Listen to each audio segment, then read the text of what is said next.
নারী ও শিশু নির্যাতন দমন ট্রাইব্যুনালের নারী শিশু 199/22 কোতোয়ালি থানার মোকদ্দমাটি 2020 সালের ঘটনা। অত্র মোকদ্দমার ভিকটিম হলো আখি বেগম, বয়স হলো 25 বছর। সে একজন গার্মেন্টস কর্মী ছিল। ওর বাড়ি হলো জালকাঠি জেলার নলছিটি থানায়। ও গার্মেন্টস কর্মী, ওর একটা আইডি কার্ডের দরকার ছিল, সেই জন্য ও বরিশালে আসে। বরিশালে আসার পরে লঞ্চে ও কোনো কেবিন পায়নি। ওই লঞ্চে সুমন সিপাই নামে একজন আসামি, সে ওকে বলল যে ঠিক আছে আমি এটা কেবিন ঠিক করে দেই তোমাকে। তখন ও মেয়েটা তাকে বিশ্বাস করে, উনি একটা স্টাফ কেবিন ঠিক করে দেয়, মেয়েটাকে কিছু ফল ফ্রুট কিনে দেয়, মেয়েটা রাতে খায়।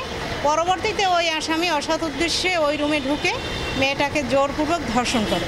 ধর্ষণের পরে মেয়েটাকে মেরে ফেলে এবং মেয়েটার কাছে মোবাইল ছিল, স্বর্ণের কিছু গহনা ছিল। ওই লোকটা ওকে মেরে ফেলার পরে ওর গহনা এবং মোবাইলটা নিয়ে যায়। পরবর্তীতে মামলা হয়, পুলিশ মৃতাকে উদ্ধার করে, পোস্টমর্টেম হয়, মামলা চার্জশিট হয়। পরবর্তীতে মামলা বিচারের জন্য হয়। আসামিকেও গ্রেপ্তার করে, আসামিকে গ্রেপ্তার করার পরে আসামি তার স্বীকারোক্তি দেয় 164 ধারার জবানবন্দিতে।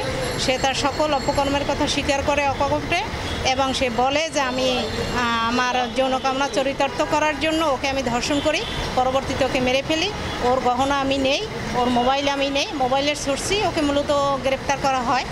বিজ্ঞ আদালতে 22 জন সাক্ষ্য গ্রহণ করে মোকদ্দমাটিতে আজকে বিচারক ইয়ারব হোসেন মোকদ্দমাটিতে রায় প্রকাশ করেন। অত্র মোকদ্দমার রাষ্ট্রপক্ষে পিপি ছিলেন ফয়জুল হক ফয়েজ। ওনার সাথে আমরা যারা আছি, আমরা এই মোকদ্দমাটিতে কাজ করেছি। যেহেতু একটা মেয়েকে ধর্ষণ করেছে, একটি জঘন্যতম অপরাধ, রাষ্ট্রের স্বার্থে আমরা এই মোকদ্দমাটিতে কাজ করেছি। আজকে মোকদ্দমাটিতে বিজ্ঞ আদালত 9-2, 379 এবং 411 ধারায় মোকদ্দমাটিতে আসামিকে যাবজ্জীবন সশ্রম কারাদণ্ড এবং 2 লক্ষ টাকা অর্থদণ্ড দেন।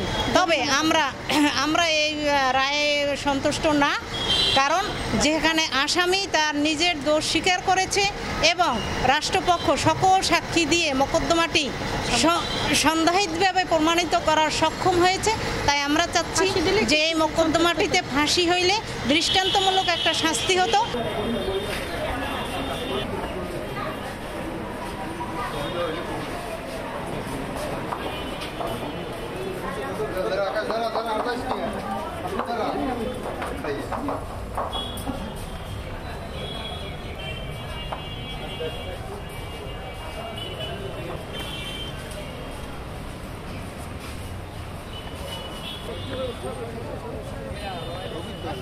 ওই পিক আপে ভাই